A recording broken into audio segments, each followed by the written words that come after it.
여러분 반갑습니다. 공법, 신바람공법, 권위공법 이상곤입니다. 오늘은 여러분하고 간단하게요. 지정권자에 대한 부분에 대해서 개발법이나 정비법에 나올 때 내용들이 좀 많이들 혼동되시니까요. 그거 좀 간단하게 비교하려고 합니다. 그러면 내용 좀 봐볼까요? 우리가 일단은 이런 말을 하죠. 기본적으로 이렇게 보신다고 한다면 뭐 서울시란 동네가 있어서 그렇죠? 서울시장이 도시를 관리하기 위해서 계획을 만들죠. 뭐라고요? 도시를 관리하기 위해서 계획을 만들어서 규제를 가한다 이렇게 얘기를 해요. 그죠? 그럴 때 여기서 새로운 단지와 시가지를 만들자 이렇게 그래서 우리가 새로운 단지와 시가지를 만든다고 해서 도시개발법에 의해서 도시개발사업이라는 거를 진행합니다라고 얘기를 합니다.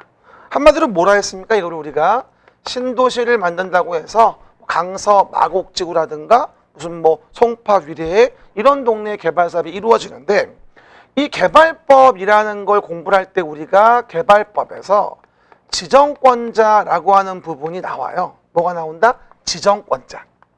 그래서 개발법은 대부분들의 일을 지정권자가 하신다라고 설명을 드렸었거든요. 그래서 개발구역 지정권자는 아다시피 시도지사, 대도시의 시장이라고 해서 뭐가 되죠? 시도, 대도시의 시장이 원칙적으로 도시개발구역을 정해요. 그런 다음에 뭐가 되죠? 예외적으로 국토교통부 장관이 도시개발구역을 정하는 사유가 있다고 해서 국장의 지정사유 제가 매번 얘기해서 외우라고 했었죠.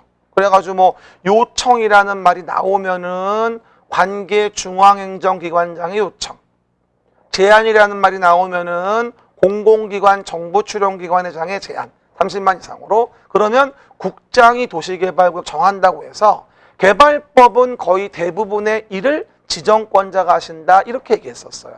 도시개발사업의 지정권자는 누구? 시도, 대도시의 시장, 예외적으로 국장이다 이렇게 얘기했었죠. 그런데 만약에 여기서 우리가요 노후불량 건축물을 개량하기 위한 정비사업이라는 거를 진행한다 가정을 해보자고요. 그럼 그 말 기억나시죠? 정비사업은 동네 사업이고요. 개발사업은 뭐하죠? 기본적으로 국가사업이에요. 어떻게 본다면. 그러니까 지정권자의 국장으로 들어가요. 원칙은 시도, 대도시의 시장이지만 근데 정비법에도 지정권자 개념이 나오거든요. 그럼 봐봐요.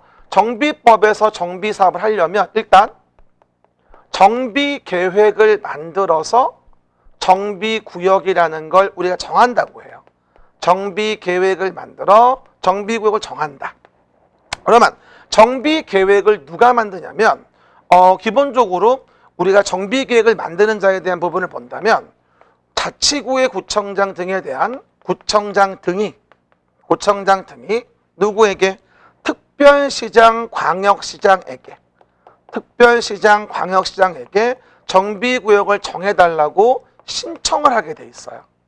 그러면 서울특별시 강남구라고 한다면 강남구청장은 지정권자가 될 수 없고요. 지정권자 의미는 뭘 얘기하는 거다? 여기 특별시장, 광역시장이라는 자가 바로 뭐가 되어진다? 지정권자가 되어지는 거예요. 다르죠. 위에 개발구역의 지정권자는 달라요. 특광이죠. 그리고 오해 말 건 또 하나가 이런 식으로 예를 들어서 구청장 등 관련 특광 관련 말고 특별자치시와 특별자치도지사와 시장군수라고 한다면 신청하지 않고 직접적으로 계획을 만들어 구역을 정하게 됩니다. 그러다 보니 정비사업법에서의 지정권자는 특광에 대한 부분이 직접 정하고 그 이외에 특별자치시, 특별자치도, 시장군수는 신청하지 않고 직접적으로 정비구역을 정하게 됩니다. 그러므로 결론적으로 정비법에서의 지정권자에는 뭐다? 국장이라는 게 따로 나와 있지가 않아요. 왜? 정비사업은 동네 사업이거든요. 그렇죠? 그러므로 정비구역 지정권자는 특광, 구청장 등은 특광에 신청하면 특광이 정해요. 강남구 서울특별시면 강남구청장은 지정권자가 될 수 없고요. 특별시장이 신청받아 정하는 거겠죠. 특광의 지정권자고 특별자치시, 특별자치도 시군은 직접 계획을 만들어 구역을 정한다.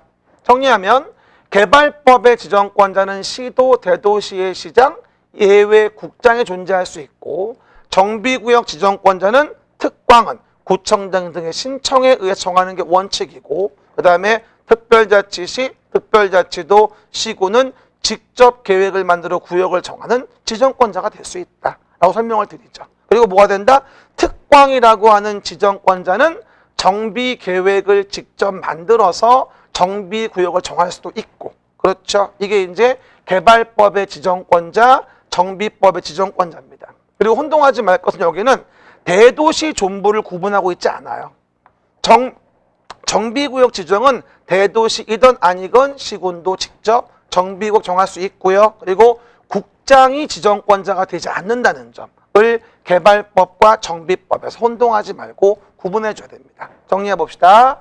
개발법의 지정권자는 시도, 대도시의 시장, 국장. 그리고 정비법의 지정권자는 특광, 특시, 특도, 시군이 되어집니다. 이게 기본 비교가 되어지겠죠. 그럼 이제 그림책으로 간단히만 확인해 봅시다. 도시개발법에 뭐가 돼요? 지정권자라고 한다면 뭐가 돼요? 여기는 일단 시도, 대도시의 시장이 원칙이고 35페이지에 예외적으로 국장이 도시개발구역을 정하는 경우 등이 있다. 라고 해서 우리가 요청에 의한 건이 아니면 제안에 의한 건이 할 때 앞의 내용을 뒷단어를 보고 맞춰 나가야 됩니다. 요거 명심하시면 되고요. 그 다음에 내용에서 정비법에 나오는 부분에 대한 정비구역의 지정권자와 관련된 부분은 이렇게 볼 수 있겠죠? 봐봐요. 정비구역 지정권자 금방 말한 대로 구청장 등이 특광에 신청하면 신청받은 누가? 특별시장, 광역시장이 지정하고 특시, 특도시군은 직접 계획을 입안하여 정할 수 있다. 그건 뭐가 된다? 지정권자는 특광, 특시, 특도, 시군이 되어지겠죠. 그래서 우리가 개발법에 나오는 지정권자와 정비법에 나오는 지정권자는 잘 구분해서 혼동하지 않도록 합시다. 이번에는 아무리 봐도 정비구역 지정권자가 기출 가능성이 높아 보입니다. 지정권자 비교는 여기까지. 여러분 수고하셨습니다. 감사합니다.